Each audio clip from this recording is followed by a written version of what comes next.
Good morning students, তোমরা সবাই কেমন আছো? ভালো? আমিও খুব ভালো আছি। আমরা কোন ক্লাসে পড়ি বলো তো? আমরা ক্লাস 3-তে পড়ি, তাই তো? এর আগের দিন আমরা ক্লাসে কি শিখেছিলাম প্রত্যেকের মনে আছে তো? কি বলো তো? হ্যাঁ, নাউন শিখেছিলাম। নাউন মানে প্রত্যেক জিনিসের নাম বোঝালে সেটা কি নাউন, তাই তো? আচ্ছা, আজকে তোমাদের বন্ধু সীমার সম্বন্ধে আমরা সবাই একটা একটা করে বাক্য বলবো, ঠিক আছে? আচ্ছা, আমি প্রথম বলছি যে সীমা হয় একজন মেয়ে। এটাকে ইংলিশে করলে কি হবে? Seema is a good girl. Very good. Seema is a good girl. আচ্ছা, এবার কে বলবে? হ্যাঁ, এবার রাম বলো। হ্যাঁ, সীমার একটি সাইকেল আছে। বাহ। সীমা হ্যাজ এ সাইকেল।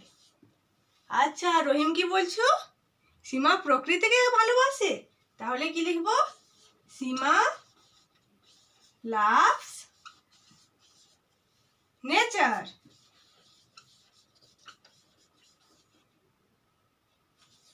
আচ্ছা, আর আর সীমা সম্বন্ধে কে কি বলবে?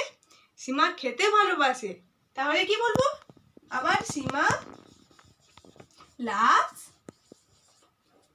ইট। খাবার খেতে ভালোবাসে। Food, eat food. তাহলে দেখো, সীমা একজন ভালো মেয়ে, সীমার একটি সাইকেল আছে, সীমা প্রকৃতিকে ভালোবাসে, সীমা খাবার খেতে ভালোবাসে। এই যে দেখো প্রত্যেকে, এই যে এই সীমাটা কি? সীমাটা হচ্ছে নাউন। এই সীমাটা বারবার আমরা উচ্চারণ করছি, তাহলে কিরকম একটা লাগছে না শুনতে? তাহলে আমরা যদি এই সীমার পরিবর্তে পরের সীমার পরিবর্তে অন্য কিছু বসাই, যেমন সীমা একজন ভালো মেয়ে, সীমার একটি সাইকেল আছে, আমরা যদি তার পরিবর্তে বসাই কি যে তার একটি সাইকেল আছে, তাহলে এই যে এই সীমাকে আমরা কি লিখবো?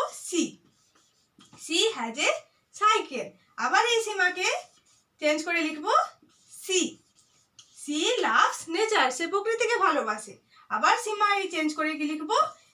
She loves eat food. সে খাবার খেতে ভালোবাসে।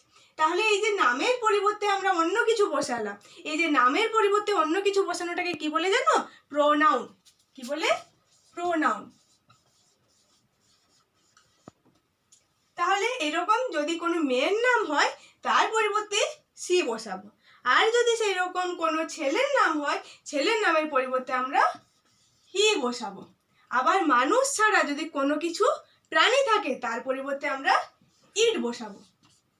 আর যদি অনেকজনকে বোঝায় তাহলে তার পরিবর্তে আমরা দিয়ে বসাবো। তাহলে সবাই বুঝতে পেরেছো তোমরা? তাহলে এরকম তোমরা তোমাদের বাড়ি থেকে তোমার মায়ের সম্বন্ধে 5টা করে বাক্য লিখে নিয়ে আসবে, ঠিক আছে? এখন তোমরা সবাই চুপ করে বসো, শান্ত হয়ে। পরের ক্লাস আছে, স্যার বা ম্যাম আসছে।